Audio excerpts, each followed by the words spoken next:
Because I also want to challenge the caregiver if they know all the materials that they need this year. Ayaw sa giglayan to introduce yourself as here. Double check everything as here. So that can I delete na ka magkarap-karap, especially in the middle of your demonstrations this year. Ibasin niya ka na nalakas tunga-tunga and then you just recently, you just found out na, uy, asa din baso din? Wala din na kuan. So, minus na ni caregiver. So, nag-aari yung feedback ni assessor na next time, prepare the materials first as or check if everything is there as year. The assessor will always give you time to double check all the materials as year. Tama ko ba?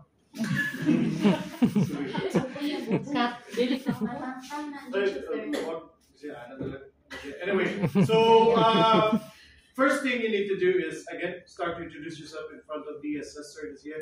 Good morning, sir. My name is Prince. I am one of your candidates. I'm going to demonstrate how to prepare a milk for our babies this year. Shall I start? Then confirm NC assessor. Then you're going to start at NC. Okay. So first, I'm going to perform hand washing and make sure that I'm wearing my aprons and also katong hairnet this year. Dapat ang hairnet mo during your assessment kasi katong complete yun na hairnet na siya, delicate katong lang bag na siya, okay? The next is, I'll make sure that all of the necessary materials is provided. So we have the milk powder for our baby, we have the funnel, we have the measuring cup or measuring glass, we have the feeding bottle specifically for the age of the baby, we have sterilized spoon, and also we have the spatula here. Then we also have the distilled water na siya. So ganina namutan na po ganong distilled water ang gamiton na siya. It seems that kanang a lot of kanang candidates earlier naglisod sila explain why distilled na siya. One of the reasons why distilled water is will be used instead of other types of water this year because distilled water contains less minerals this year, which is really good for the stomach of your baby this year. Because if you will be using, for example, mineral water, which is ginainom sa atong adults na siya, if baby will take mineral waters na siya, tendency the stomach cannot break down those other minerals na siya, which is dili pa unta needed para sa imong baby na siya. So mo na inyong bata is magkalibanga na siya if mineral waters or other types of water gamitan siya. That's why we use the distilled water na siya. Okay. Now next is ensure that the surface where you will be preparing your milk is clean and already disinfected. Yeah. Then also check the formula. So you're going to ask the assessor, sir, is there any recommended ratio for preparing the milk, or shall I prepare the milk by my ratios na siya? Assessment na siya, ha? Okay, so the assessor most likely will write down na lang sa board na siya na nara diha ang 2:1, 3:1, nara na diha nakasuwat na, or probably he or she will mention to you na kung lang timplahin lang kung 2:1 na siya. That's good, no? At least nakakang si assessor. But in reality, of course, you have to determine kailan edad ni baby and then read the label na siya. Okay? Ganina, I give a scenario na prepare a milk for a 4-week-old baby na siya. Ang gihatag sa ko is 2:1 na siya. Perting layo diri sa label na siya. Because ang nakabutang diri na label for 4-week-old is 120 ml versus 2:1 ito, no? Versus 2:1. 2 ounces is equivalent to 60 ml. Diri, 120 ml na. Dako yung diferensya. Scoop, usara, for 4 weeks old. But there is instructions is, upag ka-scoop ang imong hatag, pertig yun na po ang diferensya na siya. Gets niyo ang point niya? So ratio will be used during the assessment, but once you start to work with real clients, patients, basa in town mo sa point. Unless, I also forgot to mention about this one, unless if the baby has special feeding or special instructions or formula coming from the doctor na siya. For example, premature ang bata or post-mature ang bata na siya. So, lahi pa ang ilang formula for preparing the milk na siya. Okay. Lahi pa ng gatas na ginagamit na siya. So, be mindful lang kung na ang case inyong baby na siya. But ordinary na gani inyong baby or okay na siya, read the label na siya. Kaya sa totoo. Now, when it comes to the milk na siya, let's just say your milk is in can. Pag-upat, no? Pag hindi siya ma-apply, ikan pa rin napalit ninyo sa grocery or sa pharmacy na siya. Now, before you open this one siya, you actually have to write down kung when imong i-open ang milk powder na siya. So today is 01 02 na dito karon 02 25 na siya. Why do we have to write down the date?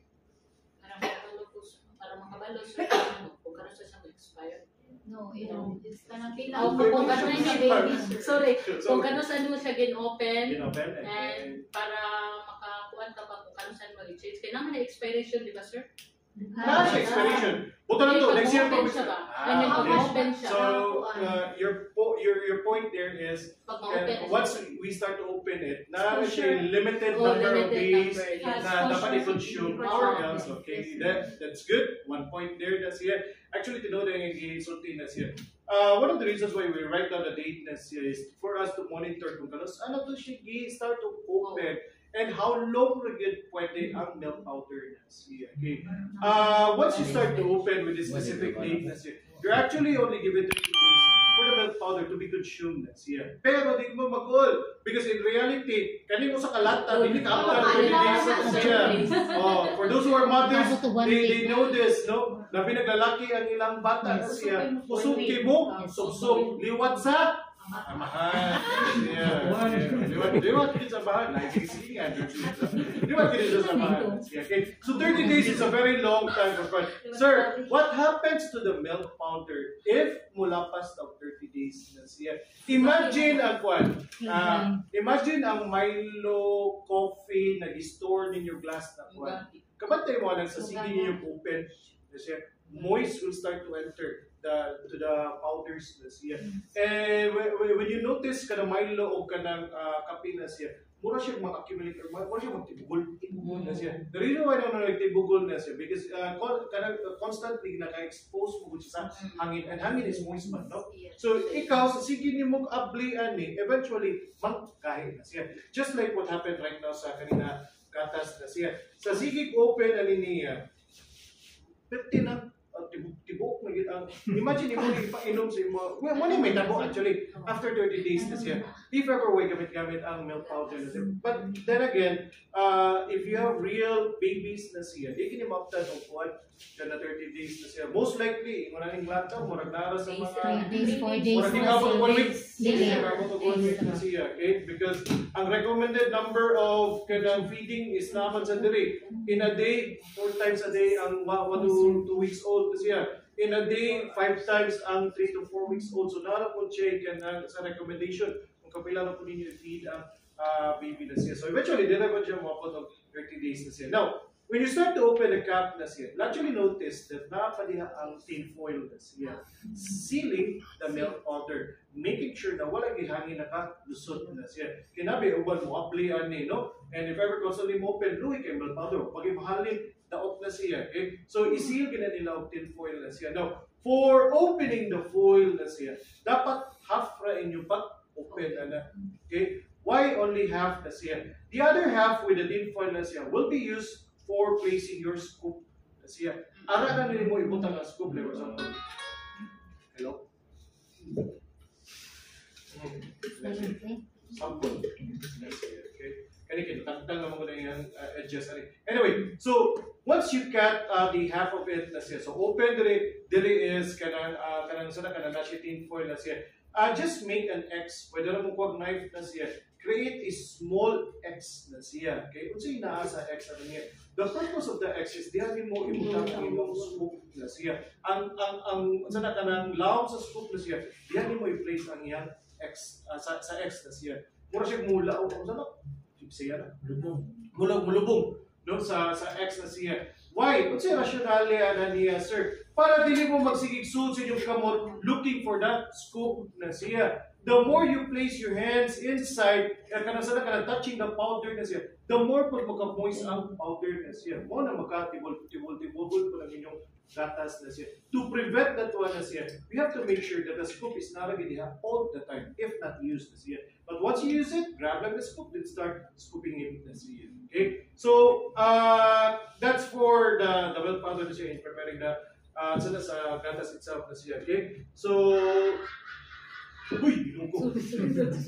Simple again siya na instructions siya. Okay? So the next thing we need to do is identify again, no? Kung pila ito timplahon na siya. Butang na nato, musunod na dali. Ang nakaingon dali sa 4 weeks is 120 ml. Then we have, four scoops na siya. Okay? So check dahil kung muna gihatag sa assessor ninyo na kanang baso na siya. Is it with measuring cup na siya or kanang with measurement na siya or ordinary glass na siya? Let's just say measuring na siya. Kung na measuring diha, advantage na sa inyo caregivers because it's easy for you to prepare the milk na siya. Kaya masukod naman ninyo diha ang tubig na siya. Like 120 ml, pour the water there and reach it until 120 ml na siya. What if ang gihatag ni assessor is an ordinary glass? Plain glass, wag gid siya kanang sukdanan. Asa magtamog sukod sa tubig? Good. So arita sa feeding bottle mag-measure sa water na siya. However, we are going to transfer the water to the ordinary glass na siya. Okay? So in other words na siya, sukod na diri 120 ml na siya, then balhin din sa ordinary glass na siya. So let's pour here water. So we have 120 ml na siya. Okay? So after we pour 120 ml of water na siya, una gina tubig before up, powder na siya, mao gina pagtimpla sa atong gatas. Dili maguna ang powder kay kung maguna ang powder, masayop kag measure sa water na siya. Kaya naman, musaka naman ang tubig if na powder sa ubos. So kulang ang tubig ang imo na-apply na siya. The next thing you need to do is kanang open the milk powder can na siya, then grab the scoop and then start the okay. Scoop na siya. When you start to scoop na siya, the reason why ano na mo aning spatula na siya is that will help ka na level the kwan na siya. Dili kita mo ko sa ano panon, ari mo ko ta mo level. Am I right? Na siya. Okay. So what happens is if ari ta mo level na siya, one of the problem there is actually the foil na siya, no? Kung ari mo ko mo level, basin nyo matangtang ng foil, masagol sa milk na siya, basin nyo mainom na ni baby na siya, which can really cause injury to the mouth and kanang sila kanang intestine sa imong bata na siya. So to prevent that one na siya, that's the reason why we use spatula na siya. And then, pour the milk powder there. Katibugol ba ito?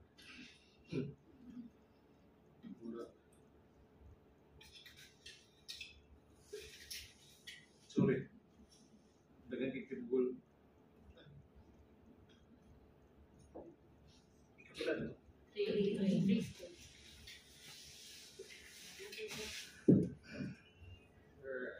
Okay, so we have now 4 scoops. So place the scoop there on the tin foil na siya. Close back the milk na siya. Okay, and then start with mixing na siya. So ganina nagdali si candidate na siya. Usara ka kutaw, yabo din na siya. Okay, so grab a sterilized spoon na siya. Then start mixing the water and the milk powder na siya. And for mixing there, we have to use the 8 motion or 8-figure method na siya. Okay, so ang pagkutaw is number 8 daw ang gamit na siya. Ganong dili circular. This is circular. Okay. What is the effect of bubbles? Alright, okay. Or it will lead to what we call GERD or also known as acid reflux na siya. Okay? So once mura mag-cereal atong kuan. Once panggod kanang your milk is full of bubbles na siya. And if ever gonna mainom si baby na siya, ang mainom ni baby is katong mga buwak na siya. And if ever bubbles enters to the stomach na siya, for example, if bubbles enters to the stomach na siya, these gases on the bubbles will pop out na siya. Buto na siya. And remember, sunod na is hangin ba na siya. So buto. What happens if pop out na mga bubbles na siya? The stomach expands. Puno siya o gas. Puno siya o hangin na siya. Bloated ka tiyan ni baby na siya. So what happens if ever bloated ka tiyan na ni baby or puno siya o bubbles na siya. Okay? Number one, the baby will start to feel pain, sakit, sa tanang sakit. Maskin ka mo, basta butod yun yung tiyan na siya, sakit pa yan, di ba? Na siya, they will start to feel the pain na siya. At the same time, if these bubbles will start to pop up na siya, the acid will also rise up na siya. Ang acid sa stomach na siya. That's what we call acid reflux. Okay. So, muna tayo na maka-feel mo o heartburn na siya. Imagine the acid itself will rise up. Sakit ka na sa talang sakit na siya. So, another problem na po ni baby na siya. So, to prevent it from formation of bubbles na siya. Sorry, kay oatmeal mo nito gigit na. Gagawin ka. Lugaya na yung gatas na rin. So, to prevent it from making or forming bubbles na siya, 8-figure ang inyong gamiton na siya. Okay? You can really see the difference between kanang pagtimpla of using 8-figure and circular na siya. Ang circular, klaro dyan na dagan dyan bubbles na siya. So, ari kita sa, again, oatmeal at ugikuan. Kung na-bubble, sir, imo lang ng kuhaan. Dili, wait mo. Iya po tanan? Dili. You have to ensure na what get your bubbles good na siya. Okay? Pareha ka ron. Look at if you're using 8-figure. Walay bubbles, makuha na siya. So constantly gamit yung ka o 8-figure na siya. Okay? Look at circular. Perting daganag ang bubbles na siya. Okay? So avoid those things na siya. Next. Okay? Now, our goal again is to prevent bubbles from forming na siya into the milk na siya. So here comes that funnel na siya. Okay? Mga palahubog, kibaw gini sila. Kibaw gini mga palahubog gini. Open the cap na siya, place it on safe areas na siya. Okay? Place the funnel on the feeding bottle na siya. Okay? Then tilt your feeding bottle and also your kanang funnel na siya. Ganun i-tilt ang feeding bottle and i-transfer na to. Palahubog. Para diliman? Unsa ninyo pagkuhan sa renewal sa botilya sa baso? Slanting. Okay, ano ka naka-tilt man o naka-slant? Para diliman? Okay, so advantage ang mga palahubog, no? Diba gid sila sa rasyonal niyan. Okay? This is also to prevent spill. Para dili masayang ang gatas ni baby na siya. Okay? So naibuwa wala. Wala.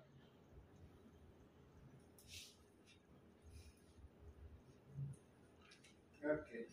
So once we transfer that one, let's see here, remove the funnel, let's see here, close, and then start shaking that one. Okay. However, it's not necessary to shake it and kusog yun ang inyong milk na siya because the water and the milk powder is already mixed thoroughly sa inyong baso na siya. So you can do palm rolling na siya, side to side na siya, even 8-figure, nakaanan yung 8-figure. This is to cool down the milk na siya. Remember, most of the water that we are using are pre-boil. When we say pre-boil, kanang init na daan na tubig na siya. Why pre-boil ang atong tubig, even if it's distilled na siya, mas dalit man ma-dissolve ang milk powder na siya. Okay? So the reason why we're still doing this is to cool the milk na siya para the baby can easily tolerate the temperature of the milk na siya. Yan sa tatanan na siya. Okay? So Pinoy, ato ta sa Pinoy na magtimpla ha. Diritanan, am I right? Yes. Diritanan. Pagbutang sa tubig, pagbutang sa powder, ari diritanan. Okay? And when you start to mix it, what do you do? You shake it. Tanawa. But you know what you do? Mag-spill mo siya, di ba? Start to shake it na siya. Grabe kayo ang bubbles na siya. Sakit sa ubang mama. Bonito ni. Na siya, am I right? Kung ka gusto nyo, tanimala mo. Na siya. This is actually true. Na siya, you have already contaminated the nipple na siya. Muna magpuwa-puwa ang bakbak sa inyong bata na siya. Even if you're doing hand washing, dili ba siya guarantee 100% na tangtang yung ugaw sa inyong kamot na siya. Hinihiga pa dyan ka sa nipple, shake pa dyan ka na siya. Muna makakause of problem sa inyong bata na siya. Okay? At the same time, when the bata starts to consume the milk na siya, you'll actually notice daghan kayo o milk residue or tibugol. Meaning, what good ma-mix og tarong ang inyong tubig ug ang milk powder. In other words, kuwang ang nutrients sa panahatan ni baby na siya. Look at how we prepare the milk via basket. Huwag kinabilib na siya. Moto yung kanina, nagdalit mo ka muna na okay na. Okay. Actually, in real scenario, asa mo gamit. Ay, asa mo gamit. Ano na sa pilibaton. Pero, This is actually recommended na procedures na siya. Why? Because we're aiming for safety para ang baby. Although disadvantage niya, oras niya, no? Murag kalas kay kuro sa pagtimpla na siya, but at least safe baby na siya. Okay? So, if you're reading Mother and Child na nursing na book na siya, you'll actually see this procedure if you're carrying milk na siya. Kanina procedure na siya. Okay? Although na po itong procedure katong ato diri sa feeding bottle na siya, pero kani ang pinaka-recommended na siya. So, after shaking that one, test the temperature of the milk na siya, drip a little amount of water in your wrist, milk in your wrist na siya, check the temperature is lukewarm, not hot, kasi diligid na siya, init na siya. Some mothers in reality will actually test it sa ilang dila na siya. Okay, ilan ang i-test it, sakto ba the temperature na. Now, question, butang na to. You're about to feed the milk towards the baby, but the baby shows signs na dili pa siya gutom or not yet interested to drink the milk. What will you do sa gatas? Tagmot yung pukutan. Iset aside. Set aside. So, butan Kung sa sa panamtong. Sundol na ko inyong kasugay. Butang sa init nga. Butang sa init nga tubig. Bubol sa init na tubig na siya. Sige. Bubol na to sa init na tubig. Oo, sir. After 2 hours, ilabay. Ah? After 2 hours, ilabay na. But within 2 hours, what will you do with the milk? I-dispose. When you think, I mean, wala pa mo inom si baby, but nakatimpla tas gatas, ilabay din diretso. Okay, after pila ka oras. After 4 Di na- hours. Ano mo lagi asay butang? While waiting. Ha? Isod sa ref? Nasa kuan. Lugar na. Lugar na? And Sa ba? Sugo? Tao nga. Bigil? Asa ba na lugar? Temperature. Dili siya init, dili siya bugnaw. Alright, sige. So it seems that medyo confused si caregivers ko asa na to store ang milk. If in case the baby is not yet ready to drink na siya, dapat ang gatas nasa cold temperature, not to room temperature. Room temperature, manggod, it's easy for the milk to, what we call this? Kana ganing, kasi term, ano niya sabi sa'yo? Kana mo action check daot. Mo bitong kung ang gatas nasa baso ni, bili na ninyo for 30 minutes to 1 hour, you'll actually notice na niya maglutaw. Nanay kuha na siya. And remember, bacteria can easily grow on milk or dairy products na siya.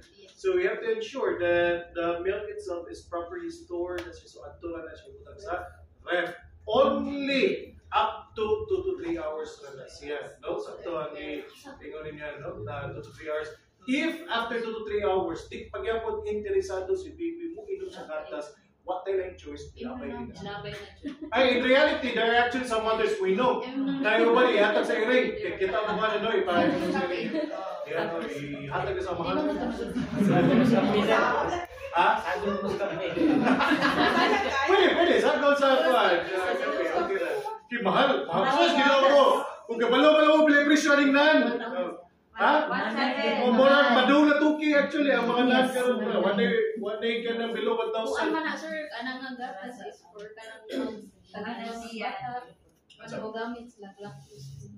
Aside from that, kato dili ka produce of katong breast milk kasi right. Anyway, so sir, what if butang na to na scenario na nag-start na og inom si baby, kaon na siya sa iyang food na siya. The problem is that katunga ra yan na consume and hindi ka na mo kaon si baby. What do we do if sa leftovers? Can we still store it for 2 to 3 hours? Ha? Pwede na? Pwede na? Kaya na may posibilidad ko ng bata kung will lang kung na kasi Okay, so unfortunately, they like choice and niya. Basta kana na start na expose sa room temperature and milk and already been drank by your baby na siya. Any leftovers tinapay dyan. Hindi na pwede store na siya. So ilabay nga nang ilabay naman siya, sir. Pila na magod siya ka minutes na ginadrink ni baby pa, no? So exposed na milk sa room temperatures na siya. Okay, so eventually ma-daot na siya. Okay, so what I like choice ilabay din ang leftovers na siya. Only mo store na if wala pag i-take ni baby na siya. Okay? So that's how we prepare our milks na siya.